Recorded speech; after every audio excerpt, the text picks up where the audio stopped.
Today, we are going to look at a couple parts I did not include in the original video, and I'll put these through some tests to see how they compare.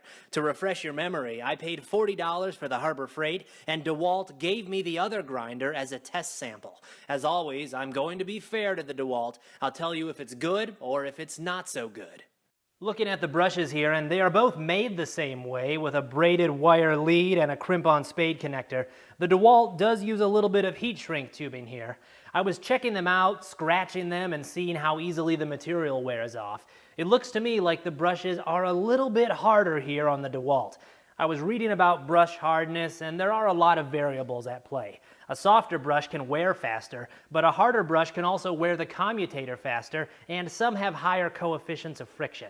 In this case, though, I think it's a safe bet that the slightly harder brush here on the DeWalt will probably last longer. Harbor Freight, like with a lot of their tools, does include an extra set of brushes in the box. Another thing you might have seen in that other shot, there's a little chip here on the Harbor Freight. That's for me playing around with the brush. It wasn't that way from the factory.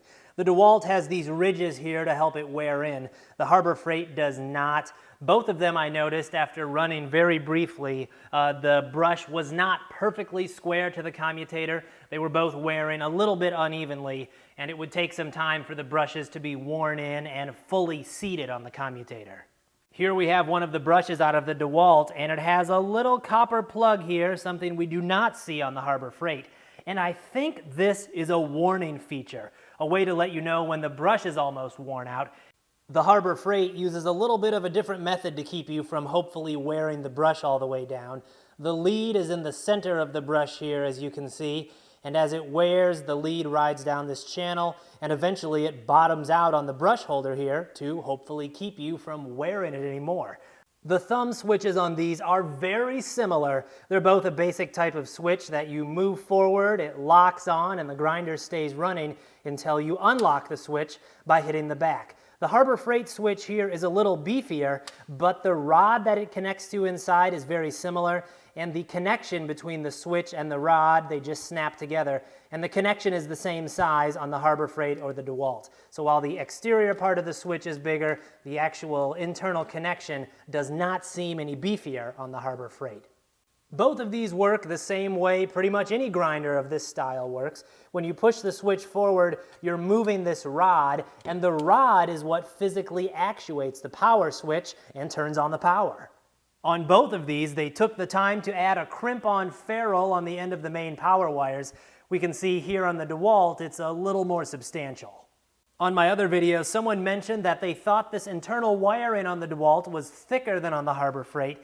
It's not, but what they did on the DeWalt is they added this extra layer, this outer sheathing over the wiring. This is the actual diameter of the wire, and it's very similar to the Harbor Freight, but again, you have this extra outer layer of protection on the DeWalt. There is a significantly longer cord on the Harbor Freight. I think that's nice. The Harbor Freight is 8 feet, the DeWalt is 6 feet. Here's a closer look at the guard mechanism on the DeWalt.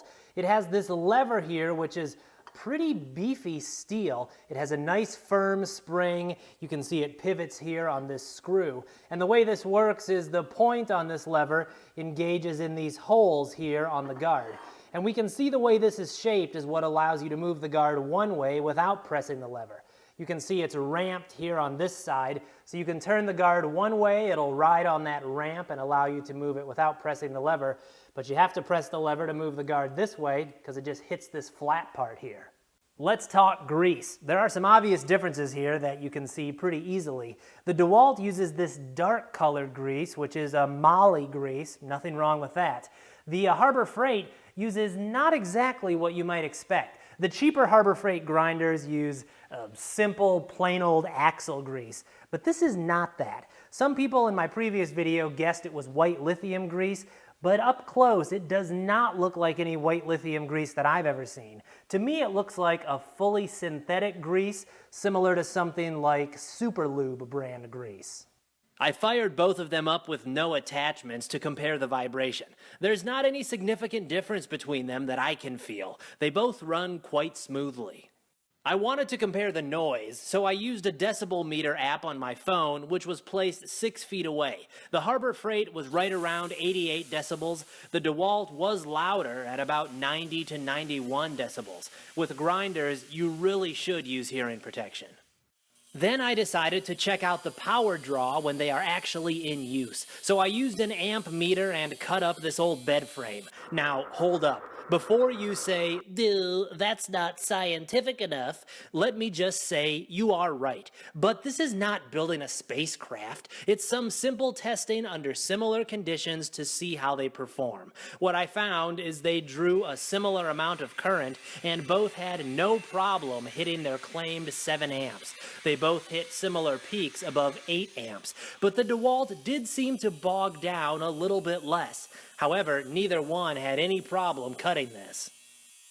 Just like we saw before, I think there are reasons to buy either one of these. The Harbor Freight gets you a lot of build quality for the price. With a coupon, it costs as little as $35, but I paid $40. It's a big step up in quality over the other Harbor Freight grinders, but it still has a cheesy, short 90-day warranty.